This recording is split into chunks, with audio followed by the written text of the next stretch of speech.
जो परंपरा स्वतंत्रता छीन ले वो संस्कृति नहीं बंधन है। नमस्कार, स्वागत है आपका समाज का सच में, जहां हम समाज के उन सवालों को उठाते हैं जो हमें सोचने पर मजबूर करते हैं, जो हमें अपने आसपास की सच्चाई से रूबरू कराते हैं। आज हम बात करेंगे एक ऐसे मुद्दे की जो इन दिनों सोशल मीडिया पर छाया है। जी हाँ, हम बात कर रहे हैं खान सर की शादी और उनकी पत्नी की घूंघट वाली तस्वीरों की, जिन्हें कुछ लोग संस्कार और सभ्यता का प्रतीक बता रहे हैं, तो कुछ लोग इसे रूढ़िवादी और पितृसत्तात्मक कुप्रथा का नाम दे रहे हैं। लेकिन बात यही खत्म नहीं होती। खान सर जो लाखों छात्रों के बीच अपने पढ़ाने के अनोखे अंदाज के लिए मशहूर हैं, उनके कुछ पुराने वीडियो क्लिप्स भी वायरल हो रहे हैं, जिनमें उनकी महिलाओं के प्रति अपमानजनक और पितृसत्तात्मक मानसिकता साफ झलकती है। भगवान का सबसे बढ़िया हम शुक्रिया अदा करते हैं कि हमको लड़की नहीं बनाया। बिना दिमाग की जिंदगी जीना कितना टफ हो जाता है। तो क्या घूंघट वाकई संस्कृति है? क्या ये सभ्यता का प्रतीक है, या ये महिलाओं को दबाने का एक पुराना हथियार है? और सबसे बड़ा सवाल, जो खान सर अपनी कक्षाओं में ज्ञान बांटते हैं, क्या उनकी सोच में भी वही प्रगतिशीलता है, या वो वही पितृसत्ता के रंग में रंगे हुए हैं? आज की इस वीडियो में हम इन सभी सवालों के जवाब ढूंढेंगे और हम घूंघट की परंपरा की गहराई में जाएंगे, पितृसत्तात्मक समाज की सच्चाई उजागर करेंगे और खान सर के उन बयानों पर भी नजर डालेंगे जो उनकी मानसिकता को उजागर करते हैं। तो चलिए शुरू करते हैं। पिछले कुछ दिनों से सोशल मीडिया पर खान सर की शादी की तस्वीरें छाई हुई हैं। उनकी पत्नी को रिसेप्शन में घूंघट में देखकर एक तबका तालियां बजा रहा है, तारीफें कर रहा है। लोग कह रहे हैं कि ये है हमारी संस्कृति, ये है हमारी सभ्यता। खान सर ने दिखा दिया कि असली भारतीय नारी कैसी होती है। लेकिन दूसरी तरफ कई लोग इसे रूढ़िवादी और पितृसत्तात्मक मानसिकता का प्रतीक बता रहे हैं। आखिर ये घूंघट का मसला क्या है? क्यों ये इतना विवादास्पद बन गया? घूंघट, जो भारत के कई हिस्सों में परंपरा का हिस्सा है, आज भी कई परिवारों में महिलाओं के लिए अनिवार्य माना जाता है। कुछ लोग इसे शील, सम्मान और संस्कृति से जोड़ते हैं। लेकिन सवाल यह है कि क्या ये परंपरा वाकई में सम्मान की बात है, या ये महिलाओं की स्वतंत्रता और पहचान को कुचलने का एक तरीका है? और अगर ये इतनी ही सभ्य परंपरा है, तो पुरुषों से इस तरह की अपेक्षा क्यों नहीं की जाती? पुरुष घूंघट क्यों नहीं करते? घूंघट की परंपरा को समझने के लिए हमें इतिहास में जाना होगा। मध्यकाल में जब भारत में कई विदेशी आक्रमण हुए, तो महिलाओं को सुरक्षा के नाम पर घूंघट में रखा जाने लगा। ये उस समय का सामाजिक ढांचा था, जहां महिलाओं को संपत्ति की तरह देखा जाता था, जिन्हें बचाना था। लेकिन आज 21वीं सदी में जब हम चांद पर पहुंच चुके हैं, क्या ये परंपरा आज भी प्रासंगिक है? क्या ये वाकई में सम्मान की बात है, या सिर्फ पितृसत्ता का एक और हथियार है, जो संस्कार और संस्कृति के नाम पर महिलाओं को दबाए रखने के लिए, उनकी पहचान छुपाए रखने के लिए इस्तेमाल होता है? आइए एक पल के लिए रुककर सोचें। अगर घूंघट सम्मान और संस्कृति का प्रतीक है, तो क्या इसका मतलब यह है कि जो महिलाएं घूंघट नहीं पहनती वे असम्मानजनक है? क्या उनका सम्मान नहीं करना चाहिए? क्या कल्पना चावला, इंदिरा गांधी या सानिया मिर्जा जैसी महिलाएं, जिन्होंने दुनिया में भारत का नाम रोशन किया, क्या वे बिना घूंघट के कम सभ्य थीं? घूंघट सिर्फ एक कपड़ा नहीं है, बल्कि ये एक मानसिकता है। ये एक ऐसी सोच है जो कहती है कि एक महिला की पहचान उसका चेहरा नहीं, बल्कि उसका पति, उसका परिवार और उसकी मर्यादा है। लेकिन सवाल ये है कि क्या ये मर्यादा सिर्फ महिलाओं के लिए है? पुरुषों को क्यों नहीं कहा जाता कि वे अपने चेहरे को ढकें, अपनी आवाज को दबाएं या अपनी स्वतंत्रता को त्याग दें? घूंघट की परंपरा कई बार महिलाओं के लिए शारीरिक और मानसिक बोझ बन जाती है। गर्मी में घूंघट पहनकर काम करना, अपनी पहचान को छिपाना, अपनी बात को दबाना, क्या ये सब वाकई में संस्कार हैं, या ये एक ऐसी कुप्रथा है जो महिलाओं को सिर्फ इसलिए बांधे रखती है क्योंकि समाज ने तय कर लिया है कि एक अच्छी नारी को ऐसे ही होने चाहिए? सोशल मीडिया पर कुछ लोग कह रहे हैं कि खान सर की पत्नी ने घूंघट पहनकर हमारी संस्कृति को जिंदा रखा। लेकिन क्या संस्कृति का मतलब सिर्फ महिलाओं को बांधना है? क्या संस्कृति का मतलब यह है कि एक महिला अपनी पहचान, अपनी आवाज, अपनी स्वतंत्रता को खो दे? और अगर ये इतना ही सभ्य है, तो खान सर ने खुद क्यों नहीं घूंघट पहना? आखिर सभ्यता का ठेका महिलाओं ने क्यों लिया हुआ है? महिलाओं को ही क्यों सभ्यता का ठेका दिया गया है? खान खान सर को कौन नहीं जानता। लाखों छात्रों के लिए वे एक प्रेरणा है। उनका पढ़ाने का अंदाज, उनकी सादगी और उनका हास्य, ये सब उन्हें यूट्यूब और कोचिंग की दुनिया में सुपरस्टार बनाता है। लेकिन साथियों, हर सिक्के के दो पहलू होते हैं। खान सर की कुछ वीडियो क्लिप्स जो हाल में वायरल हुई हैं, उनकी एक दूसरी तस्वीर पेश करती है। एक ऐसी तस्वीर जो उनकी पितृसत्तात्मक और महिलाओं के प्रति अपमानजनक सोच को उजागर करती है। आइए कुछ उदाहरण देखते हैं। एक वायरल वीडियो में खान सर अपनी क्लास में कहते हैं कि लड़कियां तो सिर्फ मेकअप और शादी के सपने देखती हैं, पढ़ाई में उनका दिमाग नहीं चलता है।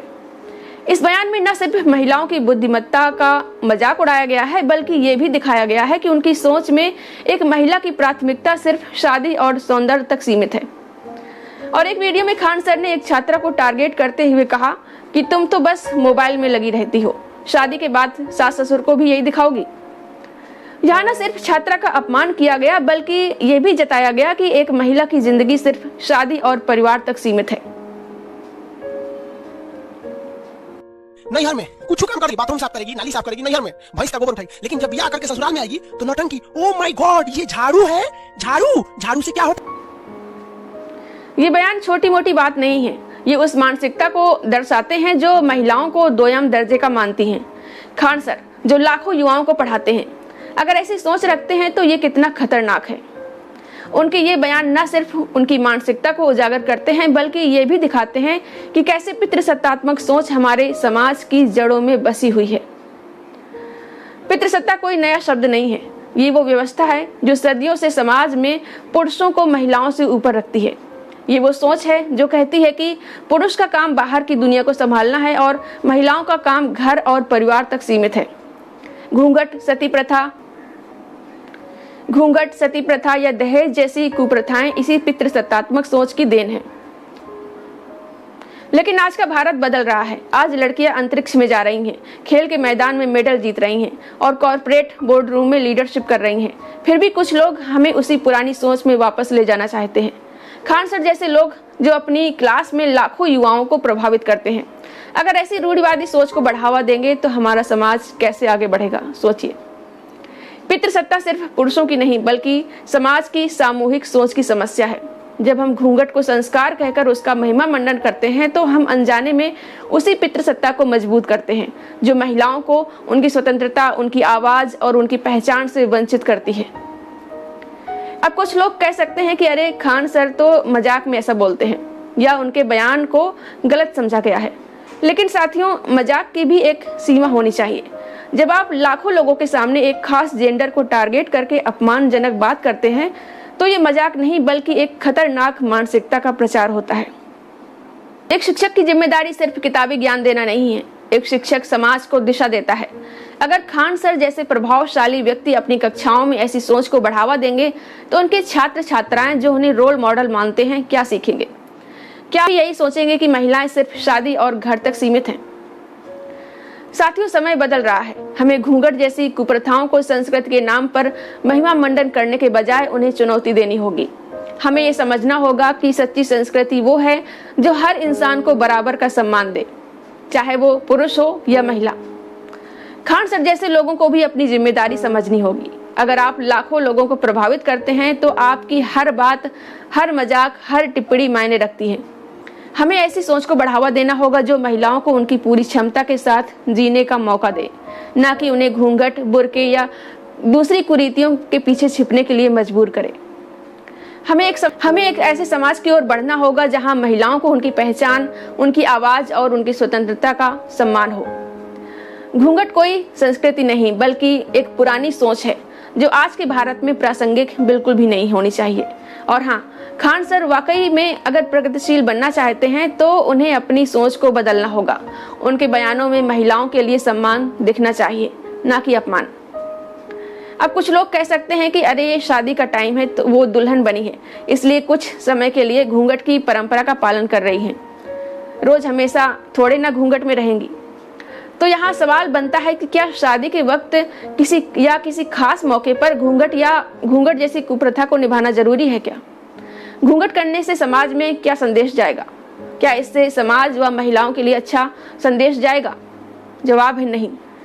खान सर जैसे फेमस लोगों का प्रभाव युवाओं के बीच गहरा होता है। ऐसे में उनके फैंस उन्हें रोल मॉडल मानते हैं। वे जो करते हैं फैंस उसे सही मानते हैं और वैसा ही करना चाहते हैं। इसलिए खान सर जैसे प्रभावशाली लोगों को कोई ऐसा काम नहीं करना चाहिए जिससे समाज और युवाओं में गलत प्रभाव पड़े। साथियों, ये वीडियो सिर्फ खान सर या घूंघट की बात नहीं है। ये उस सोच की बात है जो हमें पीछे खींचती है। ये उस पितृसत्ता की बात है जो महिलाओं को बराबरी का हक देने से रोकती है। आज हमें फैसला करना है, क्या हम उस समाज में रहना चाहते हैं जहां महिलाएं घूंघट में अपनी पहचान छिपाएं, या उस समाज में रहना चाहते हैं जहां इंसान अपनी पूरी आज़ादी के साथ जी सके। तो आइए हम सब मिलकर एक ऐसे भारत का निर्माण करें जहां संस्कृति का मतलब बंधन नहीं बल्कि स्वतंत्रता हो, खुशी हो। अगर आपको ये वीडियो पसंद आया हो तो इसे लाइक करें, शेयर करें और अपने विचार कमेंट में जरूर बताएं। आपको क्या लगता है कि घूंघट आज भी प्रासंगिक है? क्या खान सर की सोच में बदलाव की जरूरत है? हमें बताइए। और हाँ, अगर आप ऐसे ही विचारशील और प्रेरणादायक वीडियो देखना चाहते हैं तो हमारे चैनल को सब्सक्राइब करना ना भूलें। घंटी का बटन दबाएं ताकि आपको हमारे हर नए वीडियो की नोटिफिकेशन मिले। और एक अपील, अगर आपको हमारा काम पसंद आ रहा हो और आप चाहते हैं कि हम ऐसे ही समाज का सच और समाज को बेहतर बनाने के लिए जागरूकता फैलाते रहें तो आप हमें आर्थिक मदद भी कर सकते हैं। नीचे थैंक्स के बटन पर जाकर हमें सहायता राशि भेज सकते हैं। यह हमारी UPI ID Shashi Singh 9192@OKICICI पर अपनी इच्छानुसार सहायता राशि भेजकर हमारे इस प्रयास को और मजबूत कर सकते हैं। आपका हर छोटा बड़ा योगदान हमें ऐसे ही विचारशील और प्रेरणादायक कंटेंट लाने में मदद करेगा। Thank you.